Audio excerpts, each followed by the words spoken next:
Well, you need to like say it out loud. Like, what do you want to be? There is something so freeing, I think, mentally to say it out loud. I just want to like capture lightning in a bottle and like share it with the world.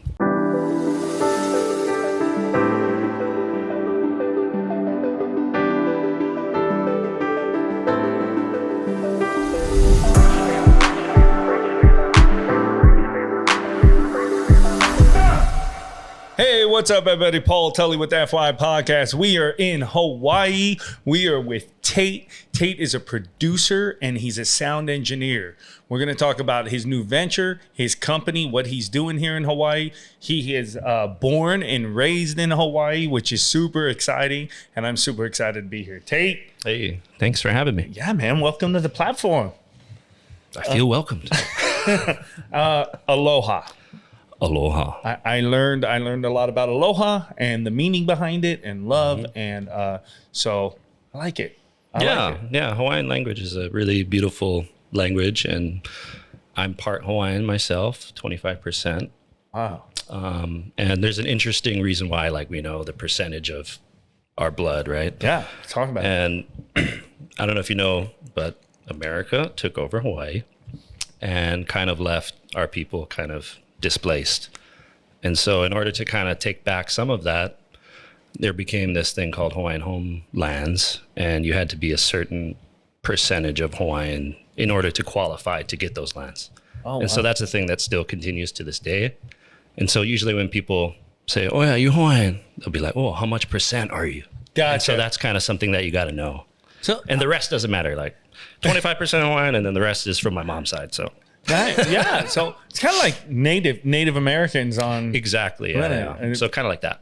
Got it. Let's talk a little bit about just your roots, because I actually didn't know you're 25% Hawaii. So what are your roots like? So how far they go give back? you a little family history. So my dad was born and raised here. He's half Hawaiian. He had like a dream to be like the next, I don't know, Buddy Holly or whatever it was back then for them, right? And he just couldn't do it because of circumstances that he couldn't control in his life.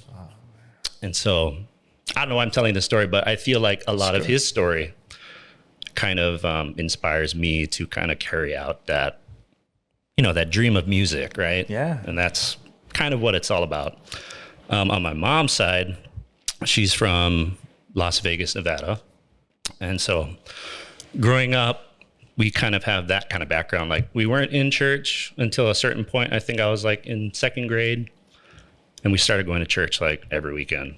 Yeah. And that's kind of where a lot of like my, I guess, experience with music kind of came in. In the church. Yeah, in church. So my older brothers were in like the worship team, and I'm like, that's super cool. Like, I want to play an instrument. Yeah. And my one brother, Trevor, he plays guitar and sings. And then my second oldest brother, Tyler, he plays the drums. So I was like, oh man, I don't want to like copy them. So I picked up the bass. It just so happens that we had a neighbor that, had a bass guitar he wasn't using. So kind of donated it to us. And my dad, with that like musical background, was like, oh, let's start like a Jackson 5 kind of thing. So like he bought like a PA and like all the instruments, and we had our drums downstairs in the living room.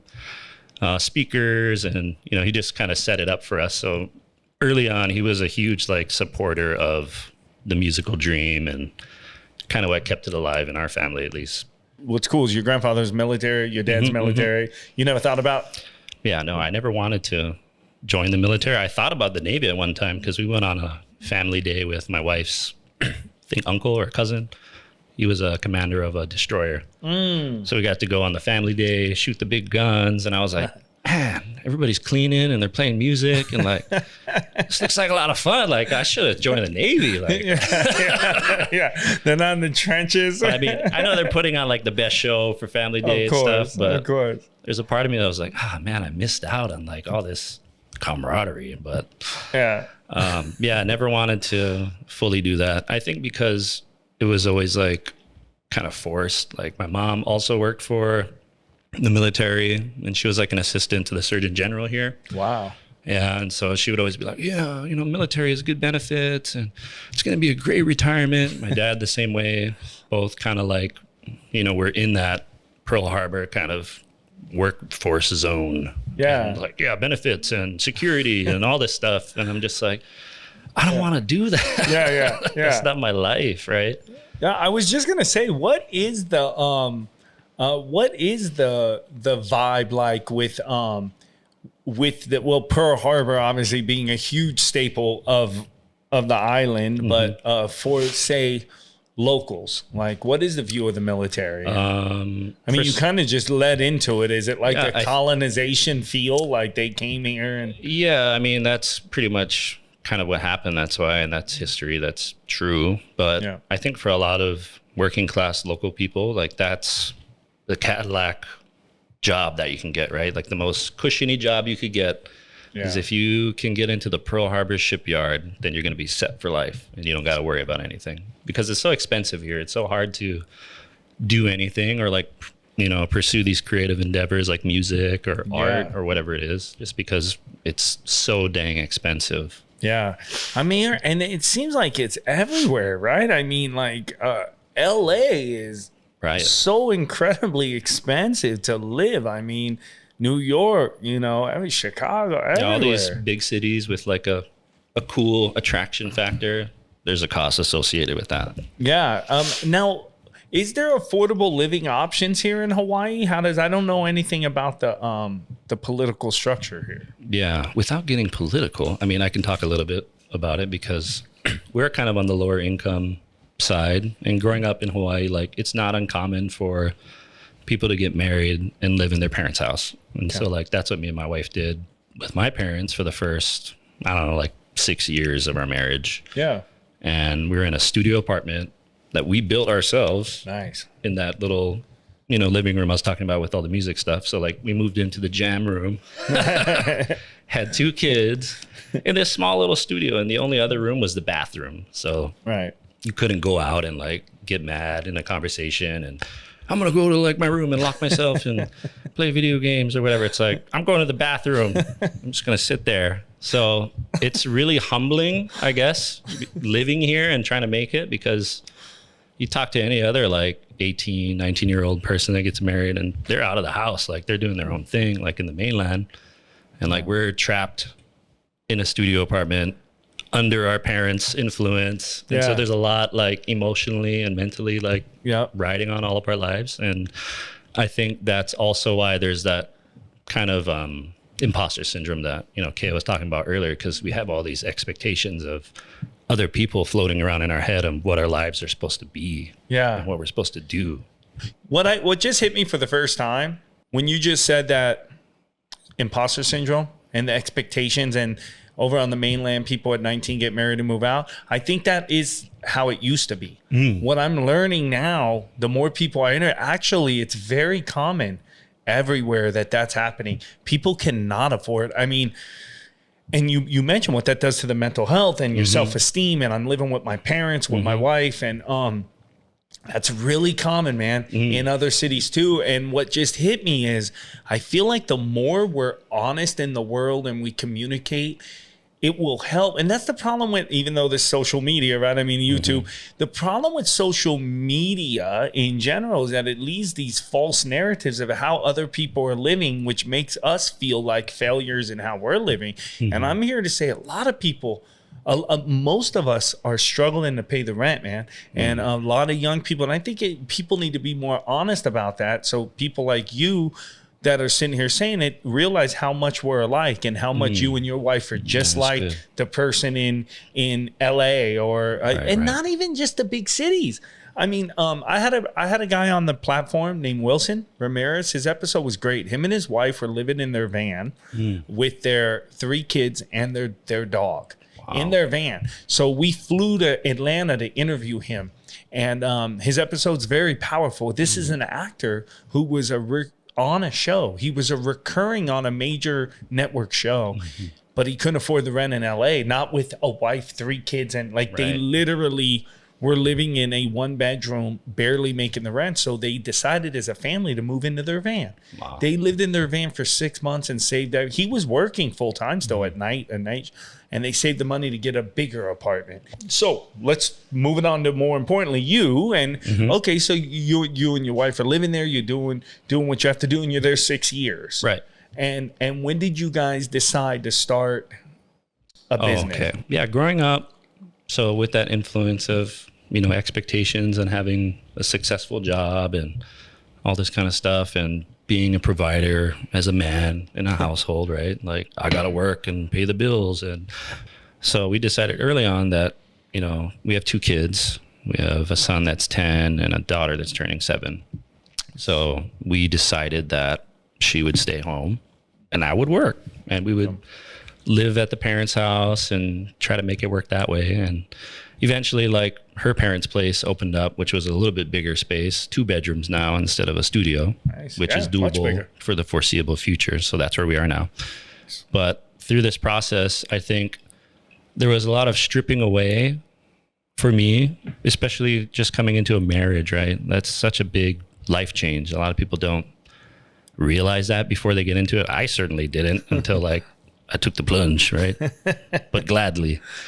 But yeah, there's just so many things, like expectations, and a lot of it is like world based on what the world says you should be. And, I was just trying to figure out my life and like, who am I, like, in this whole thing? I'm a husband. I'm also a son to parents and all of this stuff. But I think through, faith in God and going to church and circumstances and people and just different scenarios going through it, that, I would have these moments where me and my wife talk all the time, and, we just start to break things down of like, why are we thinking this way? Or like, why do you believe that? Yeah. Right. And like tough questions, like to the core of who you are. And like, I couldn't formulate sometimes into words like how I felt, but because of the love of a, patient woman standing beside me, was able to like coax that out of me. And one day we sat down and she's like, what do you want to do? Like, what do you want to do with your life? And I was like, oh, I don't know. Like we try to say stuff and we're like, oh. So there's a lot of that. She's like, well, you want to do music? Like, is that what you want to do? And I was like, yeah. Well, you need to like say it out loud. Like, what do you want to be? I was like, I want to be a producer. Like a breakdown. Yeah. Start crying. But there was something so freeing, I think, mentally to say it out loud and to have someone that acknowledged that, my dream wasn't dumb. Like, it wasn't the most secure like thing, like joining the military or getting this like solid salary job. Right. But to be in a safe space to actually admit that was a huge growth point for me, to start stripping away like limiting beliefs that I can't do it. Yeah. I love that. And I love that that your wife was able to help you find that confidence and dig out what it is that you really wanted to do, right? That's important. I guess that's one of the most important things of having somebody, a wife, a significant other, but having a team or somebody, Yeah, like we talked about, community, having people around you that are pushing you to pursue the things that you really care about. So that's fantastic. So producing, so you're in the making the sounds. Yeah. So I'll give a little history about that. So growing up in the church, playing music, really exposed me to, live music, obviously playing in a band. I play the bass. So that's like my bread and butter. I love like anything that's super bass heavy in music. Disco music was really an influence for me, and like a lot of 80s stuff. Nice. So I kind of carry those like pillars with me wherever I go, and whatever project I'm doing, it's always kind of like bass influence, or like there's some 80s synthesizers or something, like, just the sounds that you develop and it becomes like, what you know and love. But I took a vacation one Christmas break to visit one of my friends who was our drummer for our youth worship band. And he was living in Atlanta, Georgia. And I spent like 2 weeks there for Christmas. Like, everybody was sad. Like, how come you're going there for Christmas? You need to be home with family. But I was like, no, I want to do this. Yeah. And so I brought my Mac laptop, a little interface, kind of like that. And he was like a songwriter at the time, and he was sending me over stuff like voice memos. And I'm like, man, the music is really good, but this quality sucks. Like, I could do so much better. So I like brought a bunch of microphones I had at home, and we spent like 2 weeks in his basement and like recorded 4 songs. And like, I didn't know it at the time, but I kind of was de facto producer. That's such an awesome skill set. Such a crafty. So then you guys decide, so you find your love for the sound and the producing, and then you and your wife start kind of producing shows, putting things together. Yeah. So I mean, sorry, that story I just told was like when I was just like out of high school or something like that.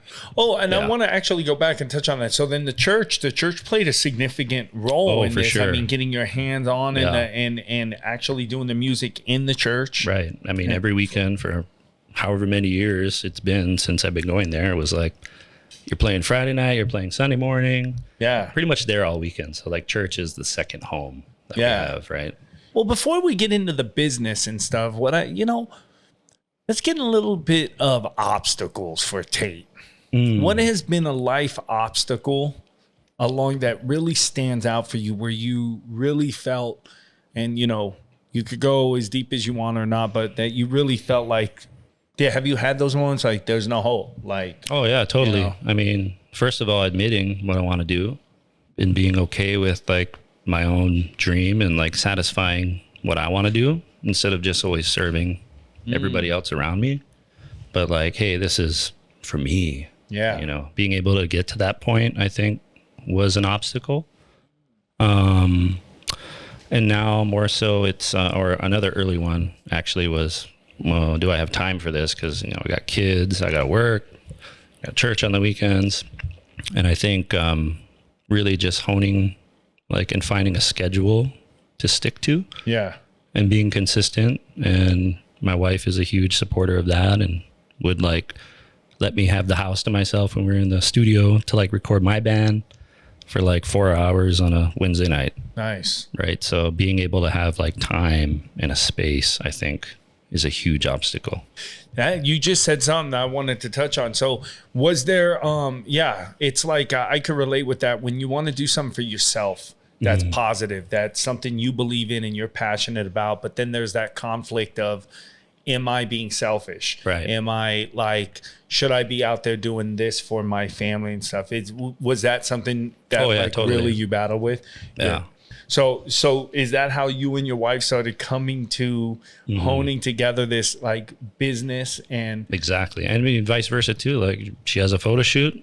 Okay, I got the kids. Yeah, like you go do your thing because she allows me to do my thing. So it's a mutual understanding of, sometimes I need my space and my time, and sometimes you're going to need your space and your time. Yeah, and that's the partnership and why it works so well. I love that for us. I'm sure you guys also hit a lot of obstacles through that, though. I mean, what would be, you would say, the number one force of conflict that a marriage brings, and especially being independent artists and creators?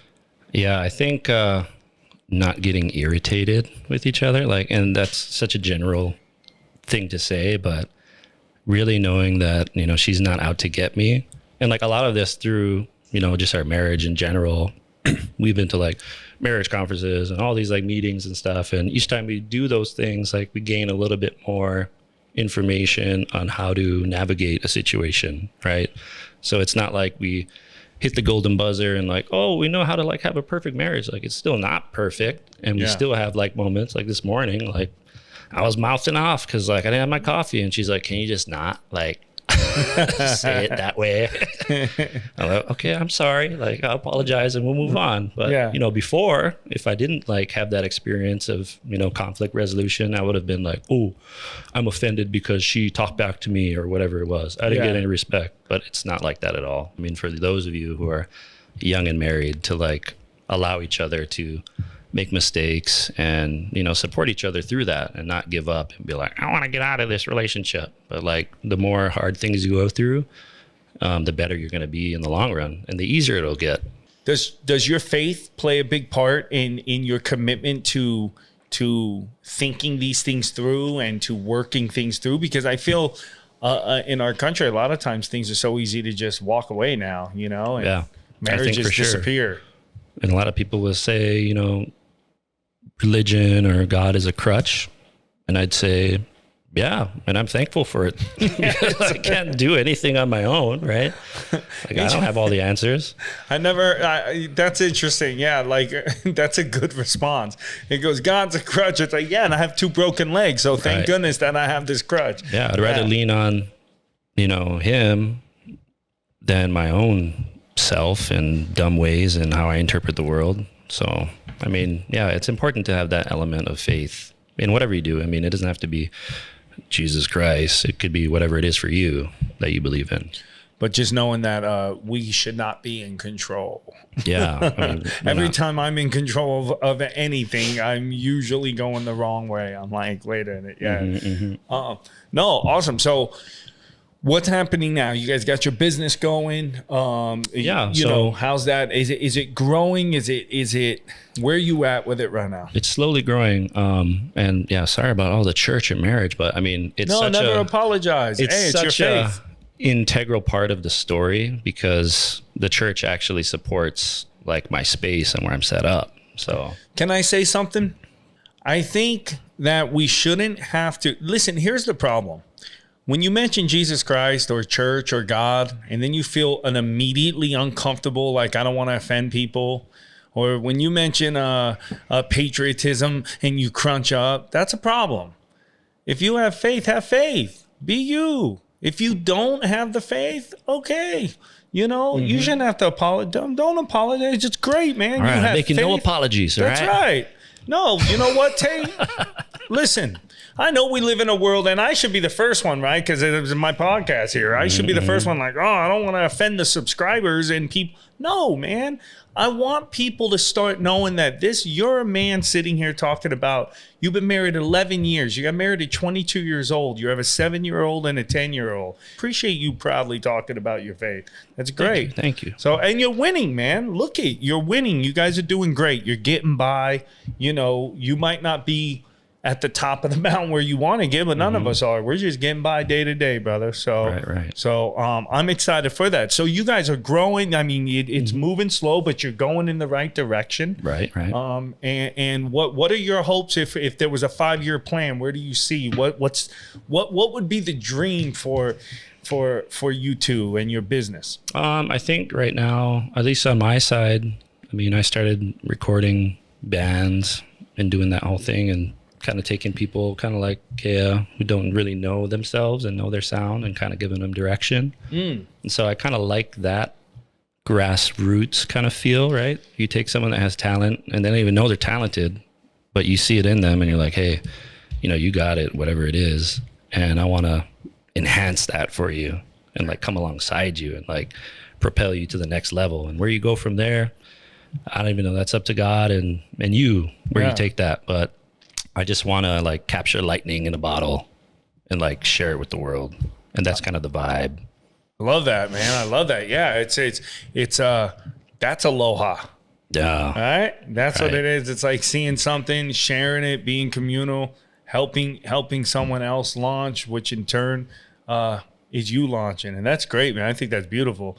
I'm really excited about where that possibly or will be going or what levels it goes to. So I definitely want to see and be part of that. Oh, for sure. Let's jump into a little bit of just right now, man. What's happening, you know, right now in the moment with you? Right now, so Indie Union is like a 2-part business. And part of it is my wife and the marketing expertise she brings and kind of brand development for businesses, but as well as like artists who come through like the studio for me.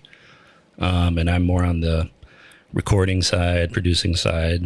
And we just did an event, which was a live show, and it showcased like a lot of the bands that we work with, which was kind of cool. So we get to like, you know, take what we're seeing in the studio and kind of share it with the public. And that was like a new venture for us. Like we've never put on like an event with tickets before. And like we had to find a ticketing platform and learn all that kind of mumbo jumbo, right? Like, how do we even like get people to pay online? Right. And thankfully there was like a really good company that we partnered with, and it was totally awesome working with them. And yeah, it was just easy, but we had to like learn as we go, right? Like we didn't know how to do it, but we learned it in the moment, and now we can do it again. But I think future wise for us, we really have like a dream to have a creative space. And so what that means is like some place to take photos, like kind of have like a photo studio. Actually, our brother-in-law is like a coder, and he wants to teach kids like how to code and make video games and stuff. So we kind of want to create like this kind of creative warehouse kind of space. And then there'd be a studio in there as well for like music production, but you know, just a place that's like supporting people who have dreams in these different areas. Oh, wow. Have you talked to anybody about that, like investor wise and stuff like that? Or not yet? Or? We've talked to a few people, but yeah, I mean, not investors yet. I don't know how to do that yet. Yeah. I mean, it seems like you touch on something that I haven't heard before, but then again, who am I? But you talked about, like coding. That's interesting. Right. You know, I don't know if you noticed, my nephew's offset right now, hanging out, watching uncle work in Hawaii. And as soon as you said coding and teaching kids gaming, he popped up off his game over there. Like that, that's the stuff he's into. You know, he's 14, and that's the future, right? It's coding games, and when we come towards the end of episodes, I like my guests to look into that camera over there. And for somebody who's watching this, that's relating with Tait, that's like, oh man, I relate with this guy, you know, that also has a dream of maybe going into doing what you're doing, or struggling in areas you've already talked about and overcame. What advice would you have for that? I would say if you're trying to make it and you want to do your dream, first of all is step one, admit you have a dream. And be okay with that. It's not wrong to want something in this life that's not about other people, but it's about you. And secondly, find a mentor in the thing that you're doing, because you will grow exponentially after that happens. It's true in my life. I have someone that I go to their studio every week, and you know, we're recording the hottest local artists like in Hawaii, like people you wouldn't know of, but the people that live here are like, wow, you're working with this person and that person. I'm like, it's just another Monday. Yeah. Right. But find a mentor and just be consistent. If you give up, nothing will happen. But if you try little by little every day, it's just like going to the gym. You can't just lift 500 pounds. Like you got to work your way up to it. So the more you put in the reps, the more you're consistent with it, the greater things you'll be able to accomplish. Man, that's good. I like that, man. Find a mentor. No one's closed out with it. That's so important. You're right. Find somebody that's doing the things that you want to do, that's doing them well and the way you want to do them. And that's really good advice, man. Tait, thank you so much for coming on the platform, man. It's great hearing your story. I'm going to close this out here. Okay, everybody, that's another episode of FY Podcast. We're here in Hawaii. We just sat down with Tait. A couple things I took out of this episode. You know, Tait has such an awesome history. We heard about his grandfather and his father, both veterans. I asked Tait, you ever have the interest in becoming a veteran?